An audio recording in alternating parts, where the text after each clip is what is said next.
I was born into a traditional Hindu family that deeply believes in God and holds the philosophy that serving humankind is akin to serving the divine. My mother, whom I lovingly call Amma in my native Telugu, has always been my guiding light, instilling in me the values of faith, love, and perseverance.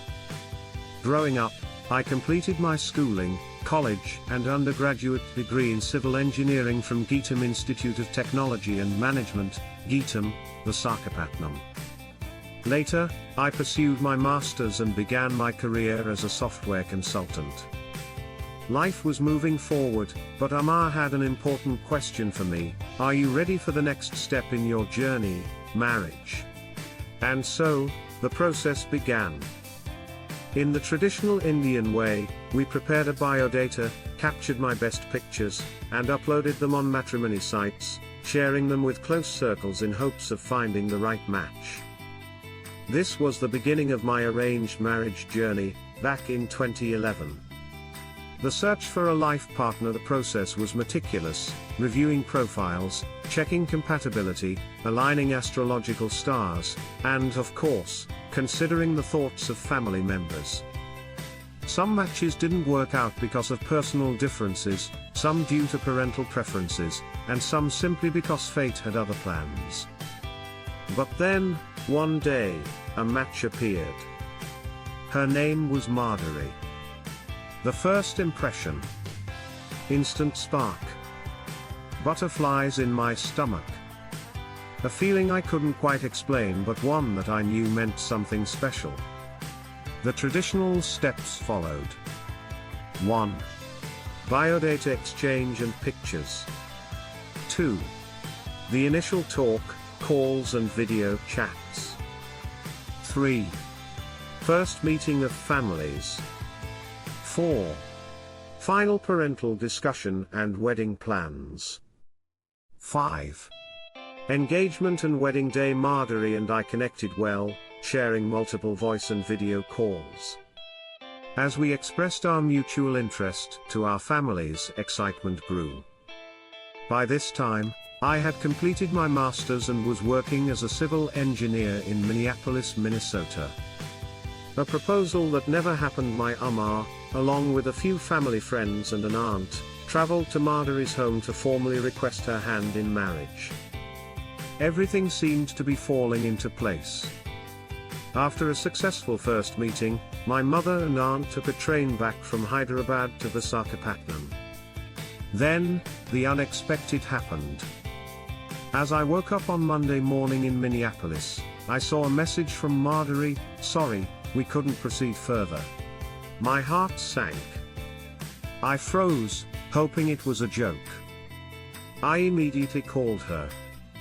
She hesitated, then explained that the conversation between our parents hadn't gone well, and her family had decided to call it off. Just like that, my world shattered. A second chance in 2014. Fast forward to 2014. By now, life had moved on, but deep within, something still lingered, an unspoken connection, an unfinished chapter. Then, one day, I came across a Facebook post. Madhuri had moved to Dallas, Texas, for work.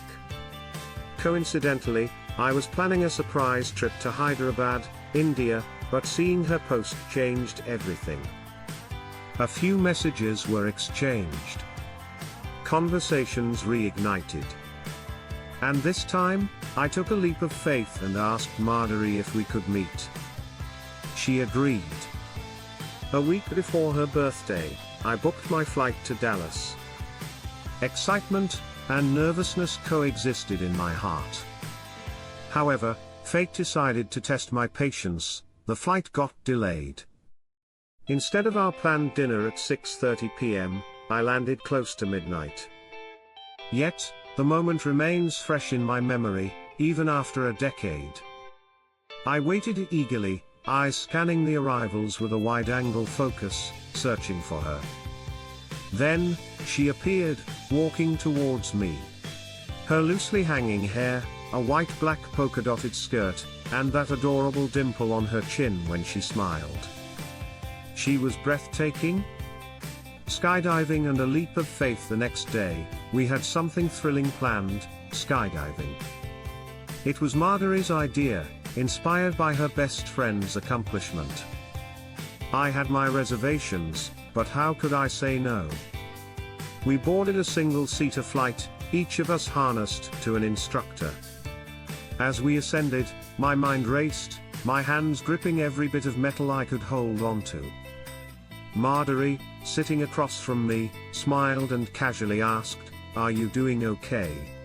Internally, I thought, why are you asking me this now, Madhuri? Then came the moment of truth. The door opened. The wind roared. My instructor signaled it was time. I looked down. 14,000 feet. Panic surged. My survival instincts kicked in. I held on to whatever I could. The pilot, noticing my hesitation, yelled, "Do not touch the controls." I knew I had to trust the process. With a deep breath, I gathered every ounce of courage, followed my instructor's lead, and we jumped. For the first 15 seconds, I experienced a pure free fall, zero gravity, absolute freedom, and the thrill of a lifetime. The next part of the journey was a scenic descent, where my instructor let me guide the parachute, steering through the sky with Madhuri alongside me. We landed safely, and I knew this experience would forever be one of the most exhilarating memories of my life. An unforgettable first date. The day continued with long walks at Fort Worth Stockyards Stable, a scenic road trip, and finally, a lovely dinner at On the Border Mexican Grill and Cantina. Looking back now, almost a decade later, that first date remains etched in my heart, a story of love, resilience, fate, and a little bit of madness. We lived in the moment. We cherished the journey. And we created a memory to be treasured forever, one filled with care, respect, humility, love, and empathy.